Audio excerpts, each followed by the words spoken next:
हरिनाथ भगवान की जय। गोपाल कृष्ण भगवान की जय। नवनाथ महाराज की जय। श्री गणेशाय नमः, श्री सरस्वते नमः, श्री गुरुयो नमो नमः। महाल मुलुक तुझ हस्ती, अश्व फिरणे चातक गती। हे सुख टाकोनी राज संपत्ती, कानन सेवू नको रे। अशा प्रकारे असणारे त्या विलाप करत होत्या। तुला काय म्हणजे बसायला राजमहाल आहेत आणि असे चातकासारखे फिरणारे घोडे आहेत म्हणजे मग पायी पायी वनामध्ये फिरायची तुला काय गरज आहे आणि हे सुख टाकून तू का जातो आहेस? अशा प्रकारच्या त्या स्त्रिया बोलू लागल्या म्हणतात। महाल मुलुक तुझ स्वाधीन, प्रजा लोकादी करिता तीन मन। ऐसा टाकोनी बळमान, कानन सेवू नको रे। अशा प्रकारे असणाऱ्या त्या बोलत होत्या। या महालामध्ये सुख भोगायचं कोणाला आहे म्हणजे तुलाच आहे आणि हे महाल संपत्ती ही कोणाच्या नावावर आहे? तुझ्याच नावावर आहे। मग एवढं सोडून तुला जाण्याची काय गरज आहे? हे सगळं सुख तू उपभोग घे, वर सेवू नको। अशा प्रकारच्या त्या बोलू लागल्या। हिरे रत्ने माणिक मोती, परम तेजस्वी नक्षत्र ज्योती। स्वीकारुनी भूषणा प्रती, सुख संपत्ती भोगावी। अशा प्रकारे असणारे त्या सांगत होत्या।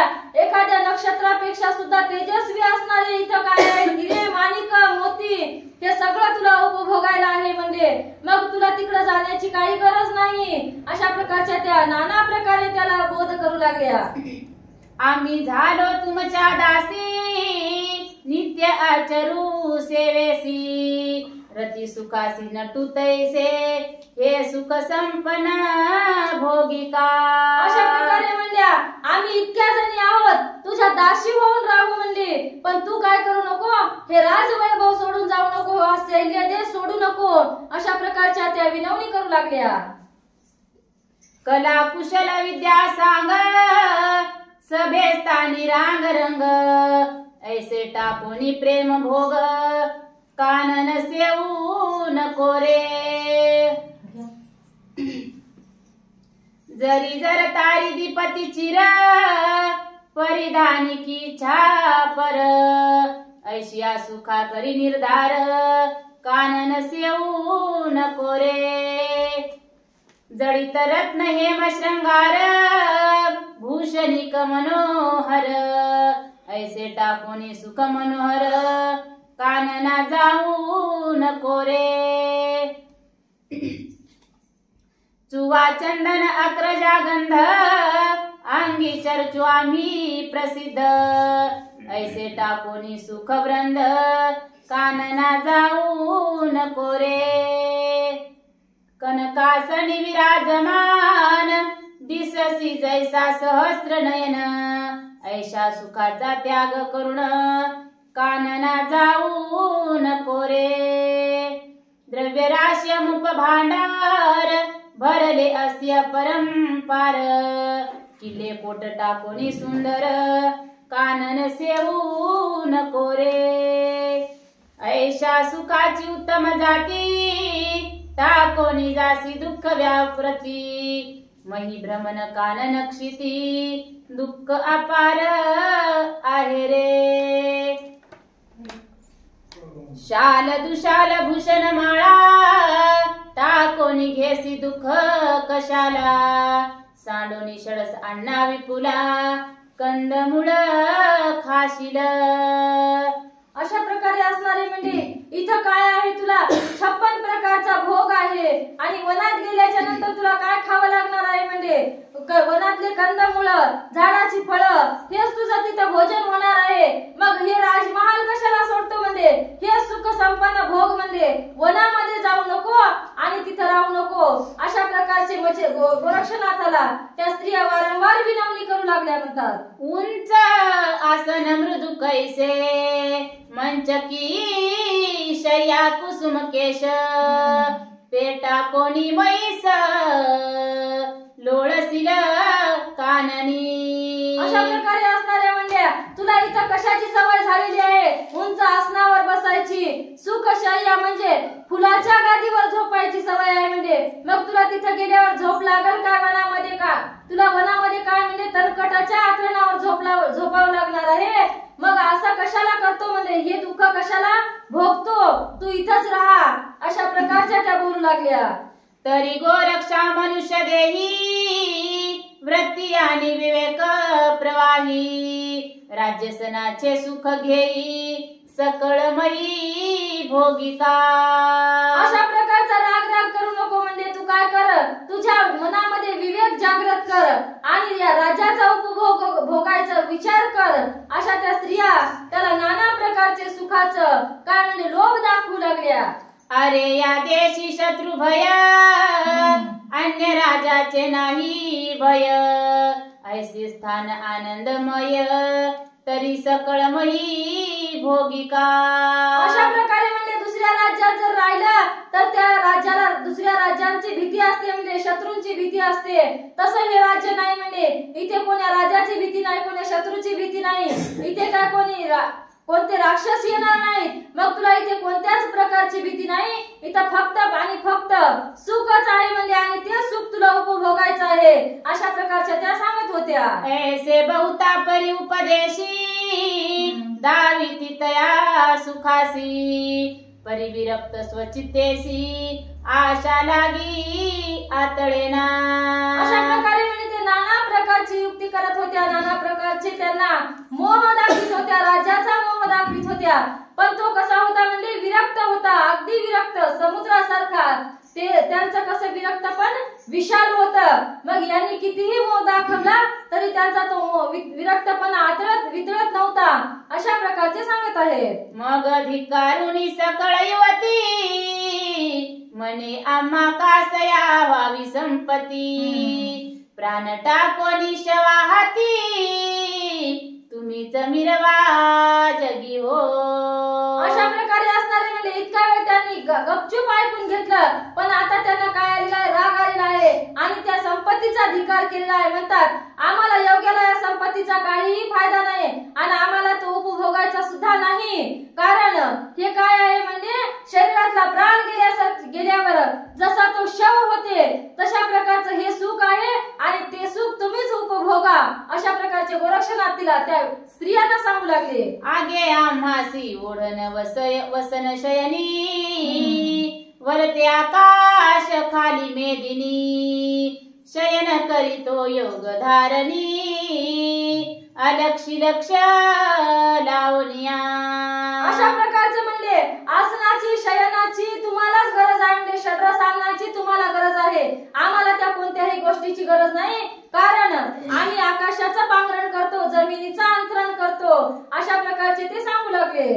ऐसी बहुतनी ती तयसी वाणी मने दूर लंडी गोड बंगालिनी ऐसे मनोनी तय अवनी पाऊल ठेविता पै झाला. अशा प्रकारे असणारे म्हणले तुम्ही आमच्या जवळ येऊ नका आणि आम्हाला जवळ धरण्याचा प्रयत्न सुद्धा करू नका. तुम्ही आमच्यापासून दूरच राहा. तुम्ही काय आहात इथल्या गौड बंगालच्या ज्या स्त्रिया, जे गौड बंगालचे लोक विद्या कोणती करतात म्हणजे तशा विद्या करणाऱ्या बाया हा आमच्या जवळ तुम्ही येण्याचा प्रयत्न करू नका. तुम्ही तुमचं इथंच राहा, आम्ही आमचे निघालो आहोत. असे म्हणून त्यांनी काय म्हणजे तीर्थयात्रेला जाण्याकरिता पाऊल उचललेले आहेत असं सांगत आहे. मग किलो तळे ते करुणी न म्हणा स्कंदी वाहिला मचिंद्र नंदन श्री मचिंद्र सवे घेऊन ग्रामाबाहेर पयाला. अशा प्रकारे असणारे म्हणजे किलोतलेला नमस्कार केलेला आहे कारण ती गुरुमाता आहे आणि मच्छिंद्र नंदन म्हणजे मीननाथाला आपल्या खांद्यावर घेतलेला आहे आणि आता काय झालेलं आहे ते गावाच्या बाहेर निघाले आहेत म्हणतात. परी किलोतळेने गोरक्षकासी चोरून कनक विटा नेली भांडारातून मच्छिंद्रनाथ करी ओपोन भस्म झोळीत टाकिली. अशा प्रकारे असणारे करायचं ते केलं म्हणतात. तिनं काय केलेलं आहे गोरक्षनाथाला पत्ता सुद्धा लागू दिला नाही. एक सोन्याची भली मोठी वीट आणली म्हणजे आणि मच्छिंद्रनाथाच्या झोळीमध्ये गोरक्षनाथाला चोरून ठेवलेली त्या झोळीमध्ये टाकून दिली म्हणतात मच्छिंद्रनाथाच्या. परी मच्छिंद्राच्या मोहे करुणा घोटाळती पंच प्राण नेत्री अपार अश्रु जीवन मोहे नयन वर्षत. अशा प्रकारे असणारे म्हणजे वीट दिली तरी मच्छिंद्रनाथाच्या मधून तिचा जीव निघत नव्हता. मच्छिंद्रनाथाकडे बघितलं की आपोआप आपल्या डोळ्यातून अश्रू यायचे आणि ती त्याच्या वियोगाने खूप दुःख व्यक्त करत होती म्हणतात. मग गावाबाहेर मैनाकिनी माथा ठेवी नाथाचे चरणी. गोरक्ष हृदयी कवळोनी मिरवी तसे तयाते. अशा प्रकारे असणारे म्हणजे गावाच्या बाहेर पर्यंत ती त्यांना वाट लावित आली आणि गावाबाहेर आल्याच्या नंतर मच्छिंद्रनाथाच्या चरणावर नतमस्तक ठेवलं आणि गोरक्षनाथाला आपल्या जवळ घेतलं आणि जवळ बोलून काय सांगते ते आपण पुढच्या ओळीत पाहू म्हणतात. मने वसा माझे नाथा घेऊन जाशील अन्य देशात. परीक्षुदा तृष्णा जाणून याते सुख देई पाडसा.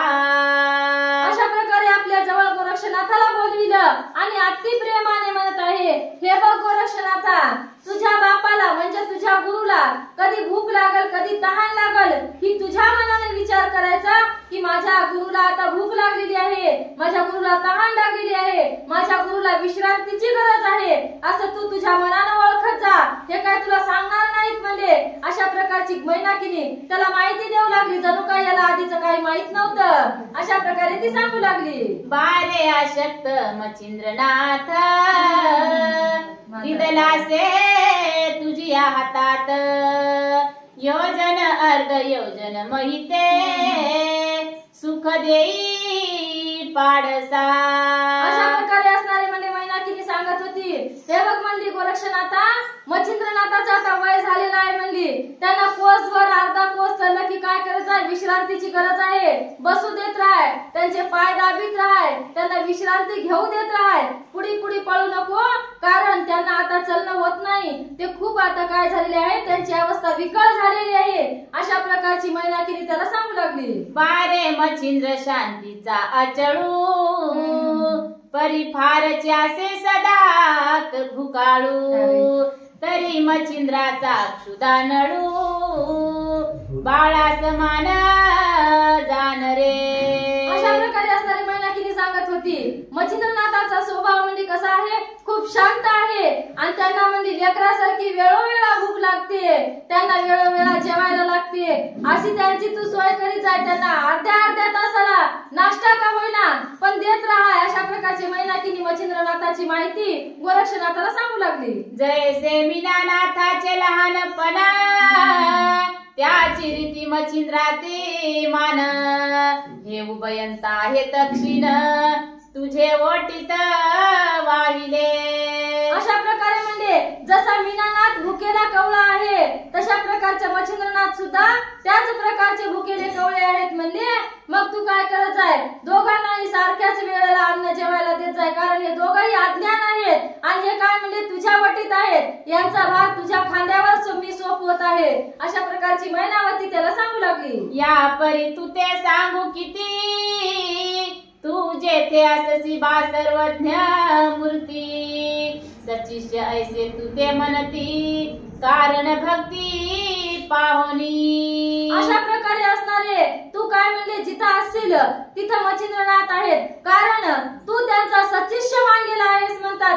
असं कोण म्हणते, असं जण लोक म्हणते. हे तर काय मी अजून जास्त वेळ बघितलेलं नाही कारण इथं फक्त 10-12 वर्ष राहिलेली असतील. अशा प्रकारची ती सांगू लागली म्हणतात. ऐसे वदोनी किलो तळा मिठी घाली गोरक्ष गळा. मने बारे तू ते वेळोवेळा निरविते जीवी धरी बा.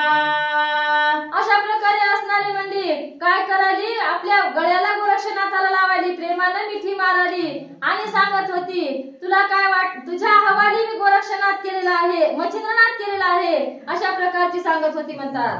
ऐसे मनोनी हंबरडा फोडित परम अट्टाहासे शब्द करीत.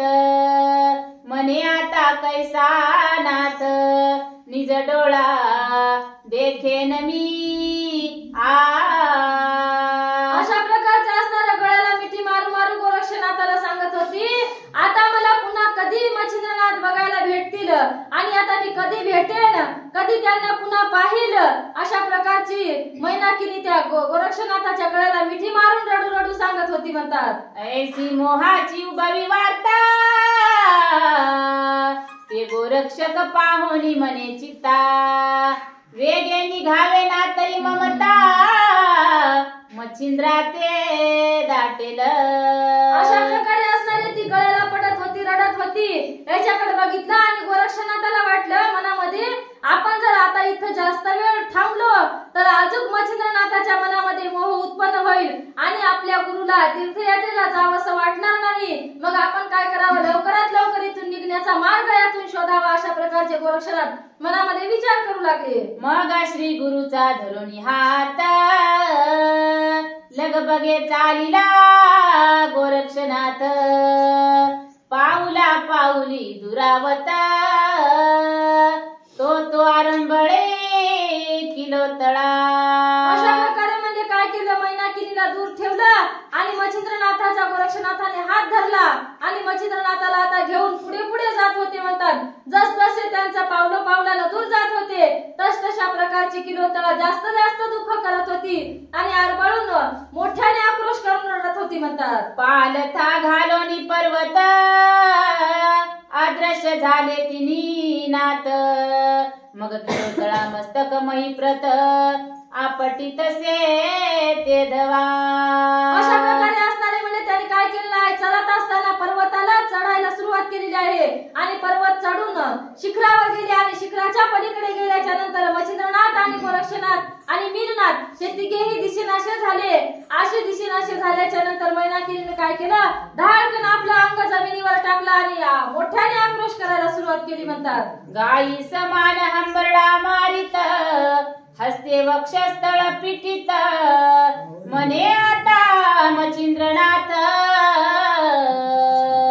दृष्टी कैसा पडेल. अशा प्रकारे असणारे म्हणजे जशी वासरू गेले कुठे बाजूला गेल्याच्या नंतर गाय मोठमोठ्याने हंबरडा मारते, रडते आणि तशा प्रकारची मैनाकिनी आपल्या दोन्ही हाताने छाती बळवत होती, रडत होती आणि म्हणत होती, आता मला मच्छिंद्रनाथ केव्हा बघायला भेटतील आणि आता मी केव्हा पाहू केव्हा नाही, अशा प्रकारची मैनाकिनी बोलत होती म्हणतात. ऐसा मच्छिंद्र भूमी सदा शांत म्हातारपणी, दयाब्धी कृपानिधी पूर्ण, कोठे पाहू मच्छिंद्रा.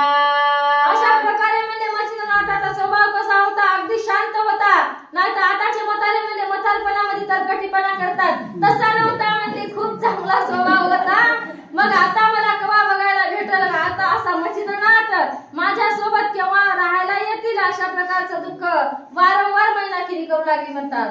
मनी बाई गेशाची नाथ, तैसा अपना ज्या मिरवत, ऐसा स्वामी दयावंत, कोठे पाहू निज दृष्टी. अशा प्रकारे म्हणजे जसा चंद्र कसा असतो म्हणजे शीतळ असतो, तशा प्रकारचा माझा नाथ कसा होता, शांत स्वभावाचा होता. मग आता माझ्या दृष्टीने मी कोठे माझा मच्छिंद्रनाथ पाहू, माझ्या दृष्टीला कोठे माझा मच्छिंद्रनाथ पडणार आहे, अशा प्रकारचा शोक मैनाकिनी करू लागली म्हणतात. आहा मज कृपणाचे धन, गोरक्ष तस्करे नेले चोरून, आता नाथे कठीण मना, कैसे केले मज विषयी. अशा प्रकारे असणारे म्हणजे मला काय होतं, धनाचा लोभ होता आणि मी काय कृपण होते म्हणतात. आणि माझं धन कोणत्या चोरानं नेलं तर गोरक्ष चोरानं नेलेलं आहे. कारण मच्छिंद्र धन हे मैनाकिनीचं होतं आणि गोरक्षनाथ विवशी आली आणि या मैनाकिनीचं धन घेऊन गेली, अशा प्रकारचं झालं आहे, अशी मैनाकिनी सांगत आहे. आहा मज वसाचे आपली जीवन, गोरक्ष घन गेला गिळून, की मज अंदाची काठी हिरोन, गोरक्ष निर्दय नेली गे. आता जावनी मंदिरात, काय कोठे पाहू नाथ, दाही दिशा उसमाते, वाटताती साजनी. अशा प्रकारे असणारी म्हणली आता घरात जाऊ, कसं जाऊ म्हणली आणि कोठे मच्छिंद्रनाथाला हुडकून कोठं पाहू, आता मला घरी गेलं तरी काय होणार म्हणले, सगळ्या दाही दिशा ओस झालेल्या आहेत, अशा प्रकारचं मला घरात आता सुद्धा जावं वाटत नाही, अशी मैनाकिनी रडू लागली म्हणतात. सभे स्थानिक कनकासनी जेवी बैसला दिसे तरणी, आता ते आसन वसन पाहोनी पाठीला गेलं गे माये. अशा प्रकारे म्हणजे ती दुःख करत होती. आता जर घराकडे गेलं, महालात गेलं, राज दरबारात गेलं तर मला काय वाटेल की माझा मच्छिंद्रनाथच आता या राज्य सिंहासनावर बसले की काय असं दिसल, अशा प्रकारचं भासल, अशी मच्छिंद्रनाथाची मैनाकिनीची विकळ अवस्था झाली होती म्हणतात. आणि अशी विकळ अवस्था करून मैनाकिनी शोक करत होती. आगे राज वैभव सकळ भार माते वाटते वसनगर, आता माझा नाथ मच्छिंद्र कर पाहिना निज दृष्टी.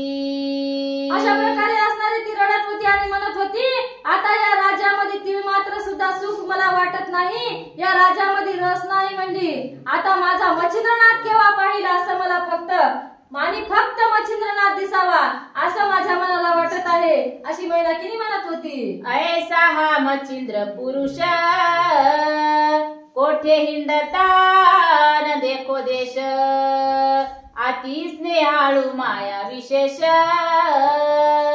मायेउनी पाळीतसे. अशा प्रकारे म्हणजे कोण्या देशामध्ये हिंडले तर माझा मच्छिंद्रनाथ दिसेल, माझा मच्छिंद्रनाथ काय कमी चांगला होता का म्हणली, माझा मच्छिंद्रनाथ माईहून मयाळू होता, बापापेक्षा कणवाळू होता, अशा प्रकारे मच्छिंद्रनाथाचे गुणगान गात होती म्हणतात. बाई गे बाई निजता शयनी काय सांगू दयाची करणी, 3 वेळा मज उठवणी तान्हेलीस म्हणतसे. सांगा घ्या आता काय घ्या पुढची घ्या पुढची